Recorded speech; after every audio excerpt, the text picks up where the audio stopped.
Panginoong Diyos, pinupuri ka namin dahil sa iyong anak na si Jesucristo, ang Emmanuel na tagapagligtas ng sangkatauhan. Siya ang karunungang nagtuturo at gumagabay sa amin. Panginoong Diyos, mapasa amin nawa ang iyong pagpapala sa pagsisindi namin ng mga kandila sa koronang ito. Maging tanda nawa itong korona at ilaw ng kaligtasang tinamo ni Kristo para sa amin. Dumating na sana siya nang walang pagkaantala. Siyang Panginoon namin na bubuhay at nagahari ngayon at magpakailanman.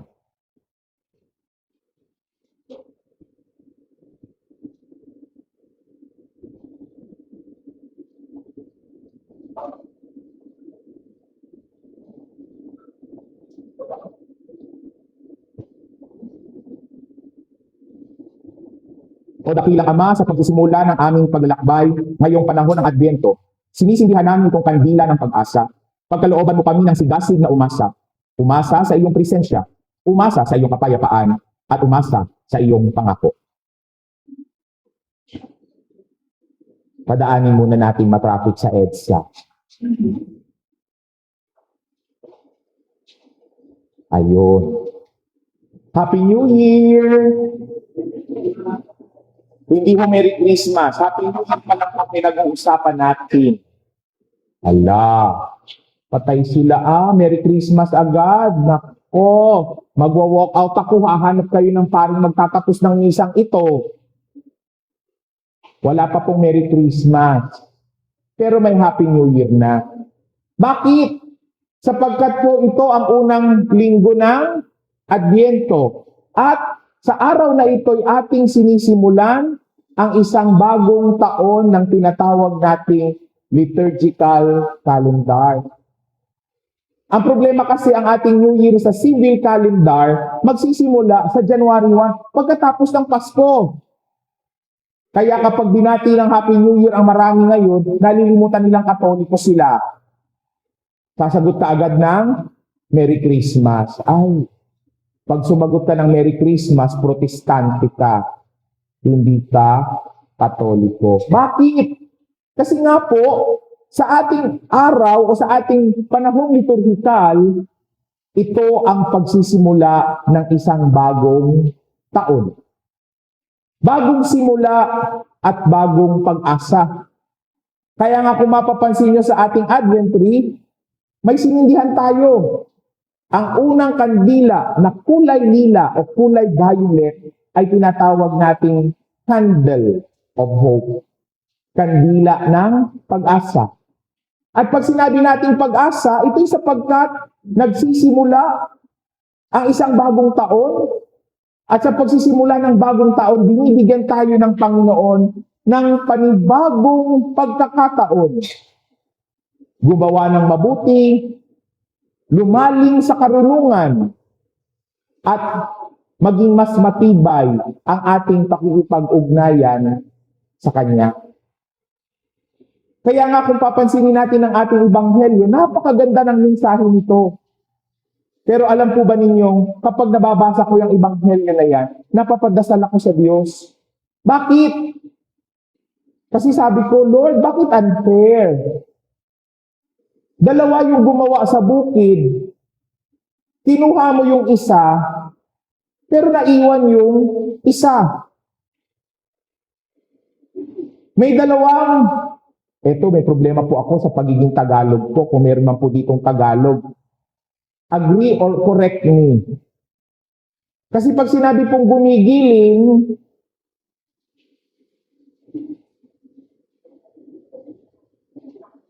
siya yung gumigiling. Tama po, di ba? Kaya sabi ko, bakit kaya dalawang babaeng gumigiling? Parang naman silang gumigiling. Ba't kinuha ang isa, naiwan ang isa, kaya po, on the spot, naggigiling. Kasi po ang gumigiling, ikaw yung umiikot. Pag naggigiling, may gilingan. At iniikot ang gilingan. Tama ho ba? Sa mga Tagalog diyan.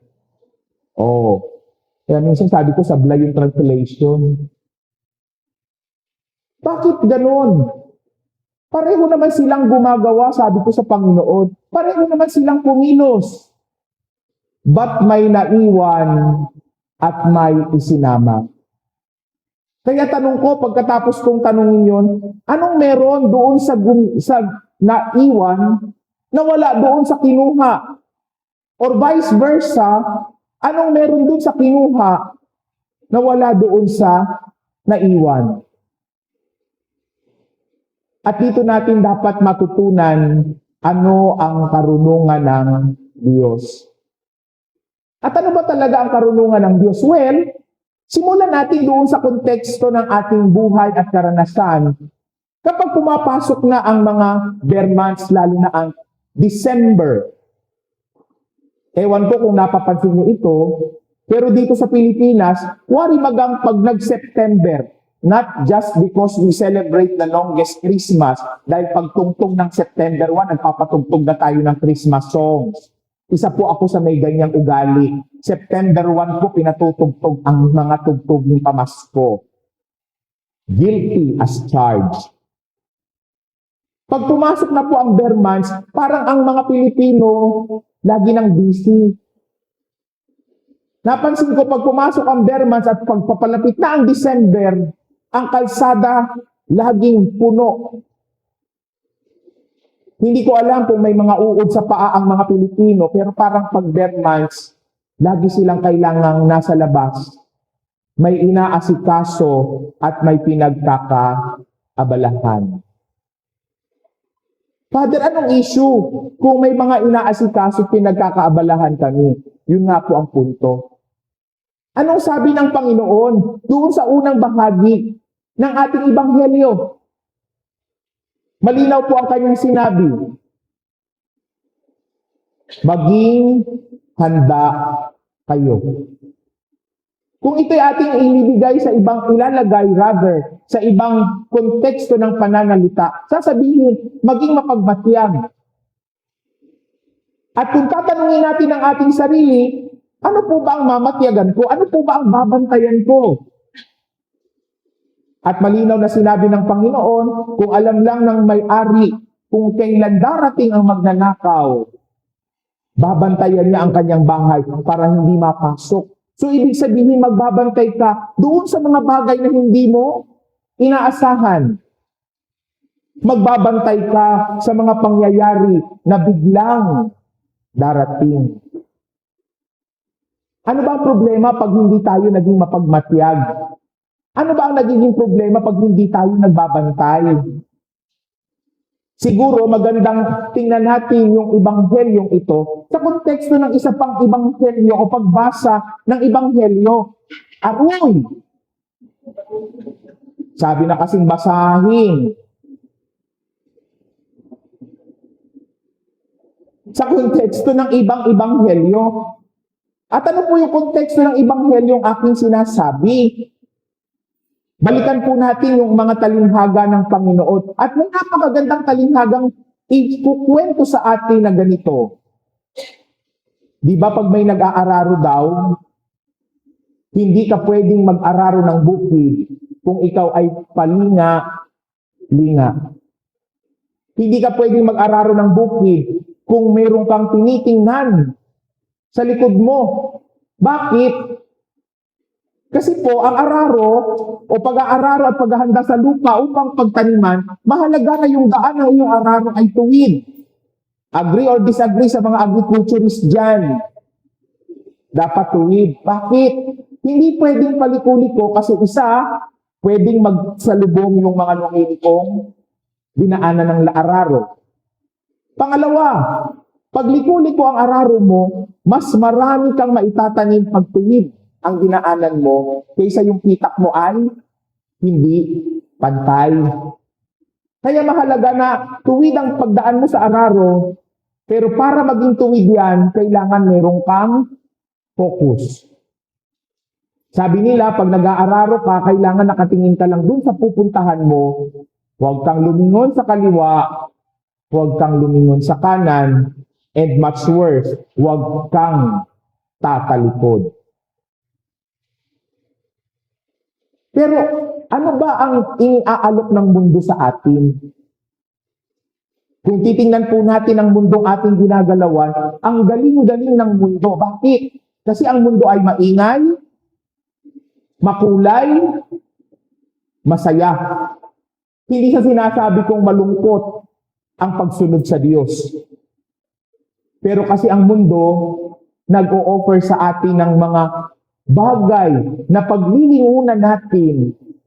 Pero ang malungkot na katotohanan, it offers temporary satisfaction. Ibig sabihin, lumilipas, natatapos at nawawala ang kulay at ningning ng mundo. But it makes us distracted to look to our left, to look to our right, and even to look at our back. Kaya anong nangyayari sa landas mo sa buhay? Tulad ng isang nag-aararo, paliko-liko ang daan ng araro. Natapos ang isang taon. Natapos ang isang pagkakataong mamunga at magdulot ng bunga sa iba. At kung sa pagsisimula ng bagong taong ito, tayo ulit ay hinihahanda ng Diyos, susuriin natin, ano yung naging bunga ko last year? Ano yung nagidulot kong kabutihan last year? Ano at paano umusbong ang binhi na itinanim sa akin ng salita ng Diyos? At kung ito ay isang bagong pagkakataong araruhin ulit ang lupa, araruhin ulit ang bukid upang ihanda para sa pagtatanim sa taong itong darating, siguro sana naman maging mas tuwid ang daan ng araro ngayong taon kumpara sa pagdaan ng araro last year. Upang ang taon na ito ay maging mas mabunga, upang ang taon na ito ay mas maging may saysay, upang ang taong ito ay maging mas makahulugan. Kaya nga, anong hamon sa atin?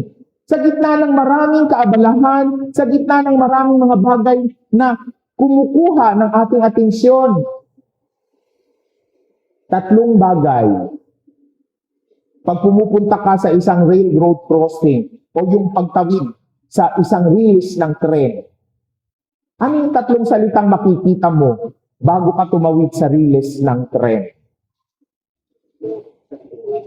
Ayun. So marami palang tumatawid dito, no? O, una, stop! Anong ibig sabihin ng stop? Stop! In the name of love. Ganun ba yun? Before you break my heart, ganon. Bakit kailangan mong tumigil? Kasi pag hindi ka tumigil at sugod ka lang ng sugod, maaring hindi mo alam ano na ang nangyayari. Maaring lumalakad ka sa biyahe na hindi mo nalalamang naliligaw ka na ng landas. Kaya nga po, di ba, kahit si Google Waze, minsan, kailangan mong tumigil. Bakit? Kasi titingnan ni Google, ika-calibrate niya. Nasaan ka na? Ano ang pinakamalapit na daanan papunta sa pupuntahan mo? At pangalawa, kinoconsider niya rin, alin doon sa mga posibleng dadaanan ng hindi ba traffic? Kaya pag nagmamadali ka, ililigaw ka ni Google Waze kasi hindi mo siya binigyan ng oras mag-calibrate. Pero pag tumigil ka saglit, mag-stop over ka, ma-figure out ni Google Waze nasaan ka at ibibigay niya sa iyo ang pinaka-the best na pwede mong daanan. Yun po yung punto. We need to stop to see where we are. We need to stop to give us time to breathe. Ewan ko kung meron po sa inyo ditong nakakaranas, pag sugod ka ng sugod, hindi mo mamamalayan, minsan nahihingal ka na. Anong dapat mong gawin pag hinihingal ka na? Tumigil at huminga ng malalim. Kumalma. At yun po yung problema kahit ng mga kabataan ngayon. Bakit? Kasi minsan sa pag-abot ng kanilang pangarap, sa pag-abot ng kanilang ambisyon, kulang na lang gawing araw ang gabi. Kaya yung iba sa kanila may lahi ng paniki. Ay, hindi na marunong matulog. Alam niyo po, nung ilang araw na nakaraan, no? Medyo naging high-tech yung aking relo. At natuwa ako sa isang kanyang laging inuutos sa akin ngayon. Pag-araw, lagi siyang mag-aalarm. Hoy, lumakad ka na taba. Walk, sabi ng relo, walk! Move! Pero ang mas natuwa ako yung pagdating ng gabi. Sleep, sabi niya. Sleep! At ang nakakatuwa doon, pati yung cellphone ko, dinidi-activate niya. Sleep!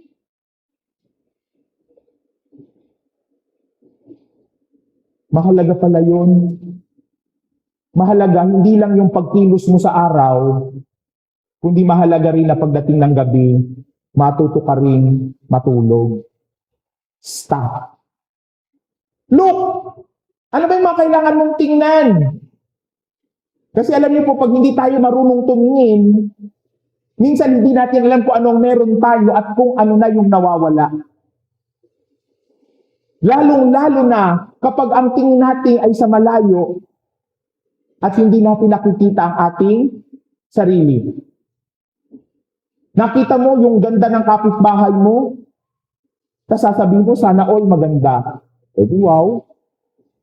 Nakita mo kung ano yung kakayahan ng kapitbahay mo, sasabihin mo, sana lahat talented.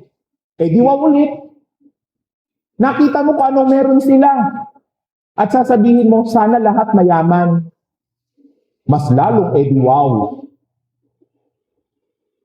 Pero ang problema, nakita mo ang meron ng iba, at nakita mo ano ang wala sila, pero hindi mo nakikita ano ang meron sa iyo. Na minsan, pag tumingin ka sa salamin, mapapagtanto mo, abay, mas maganda pala ako sa kanya. Mapagtatanto mo, abay, lamang pala ako kahit kalahating paligo. Mapapagtanto mo, ay, may mga talent naman pala ako na very unique sa akin. At makikita mo na ang yaman sa mundo ay hindi lang nasusukat sa salapi. Na baka hindi ka nga ganun kayaman, pero hindi ka naman masasakitin. Hindi ka nga ganun kayaman, pero masaya ang iyong pamilya. Hindi ka nga ganun kayaman, pero pag naghahapunan, kumpleto kayo. Minsan sabi ko sa nanay ko, Ma, kailangan pa ba tayong mag-Amerika? Kasi ganun ang trend ngayon no? Lahat kailangan mag-abroad. Lahat kailangan makapunta ng somewhere out there beneath the pale moonlight. Dahil nandun daw ang swerte at kapalaran. Pero sabi ko sa nanay ko, Ma, parang hindi na kailangan. Nakakapag-merienda pa naman tayo. May midnight snack pa nga minsan. Hindi naman natin kailangan ng malaking pera sa bangko.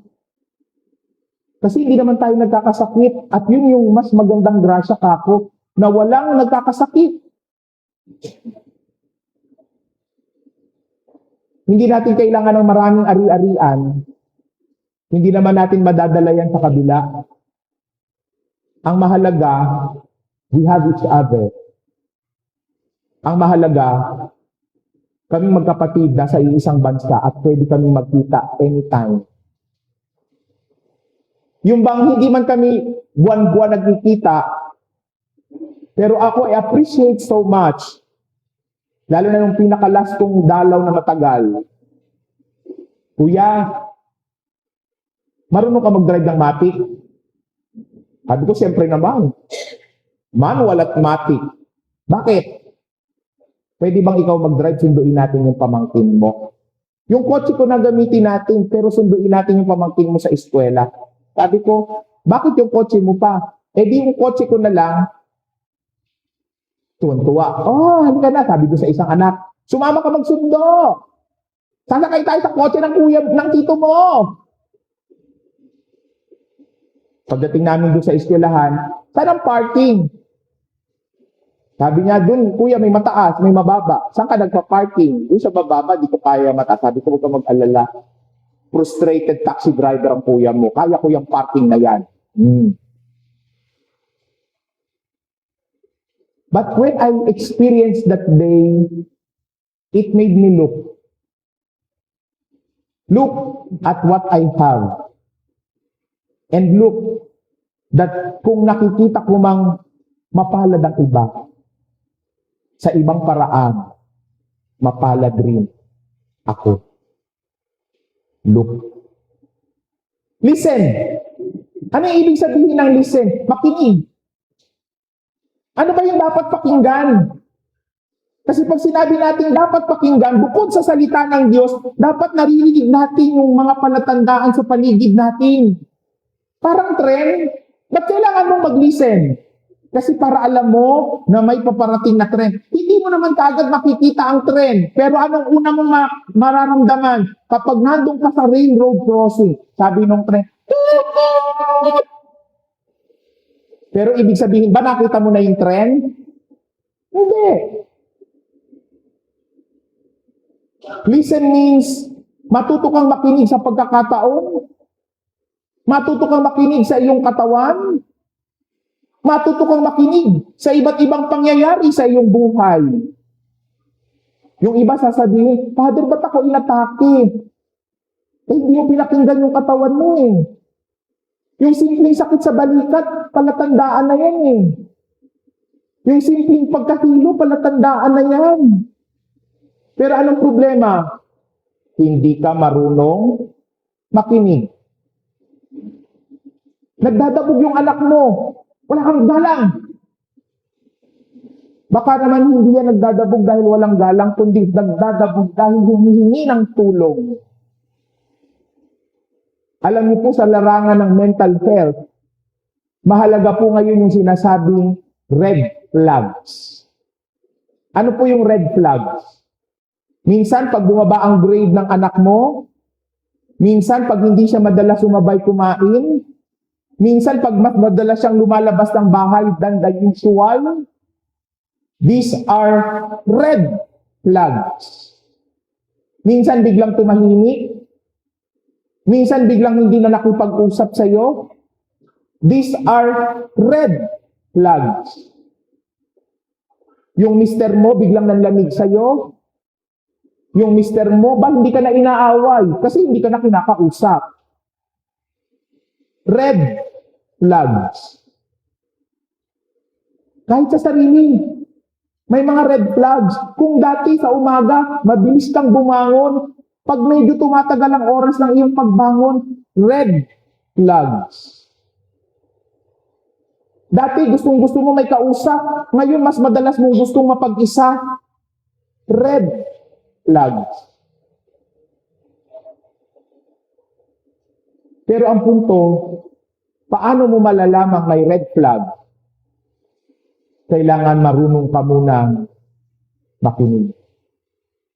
Kailangan marunong kang umunawa sa mga iba't ibang palatandaan na nasa iyong paligid. Parang naalala ko tuloy, nung minsang magkasama kami ng kapatid ko, kolehiyo pa kami. Nasa jeep kami. Aba, ang topic ng aming kwentuhan, itong isang tao. Lagi niyang kinukwento. Lagi niyang bukang bibig nung buong biyahe namin sa jeep. Alam niyo naman po sa Maynila, matraffic. Noon pa po yun, hindi na bago yun. At bandang huli ng kwentuhan namin, alam mo kuya, parang ikaw siya. Ay, sabi ko, sa lahat ng kaibigan niya, eto lang ang ikinumpara sa akin. Kaya sabi ko sa kanya, o sikreto lang nating dalawa, tumitibok ba ang puso mo? Opo, kuya. Nahuhulog ba ang puso mo ngayon? Opo, kuya. Siyempre, ang konsentidor na kuya, sagutin mo na. Baka magalit si mama. Akong bahala kay mama. Sagutin mo na. Siya po ang bayaw ko ngayon. Hindi ko sasabihin red flag. Pero kung marunong kang makinig, alam mo kung ano ang pwedeng mangyari. Bagong taon, bagong pag-asa, bagong simula. Amen. Magsitayo po ang lahat.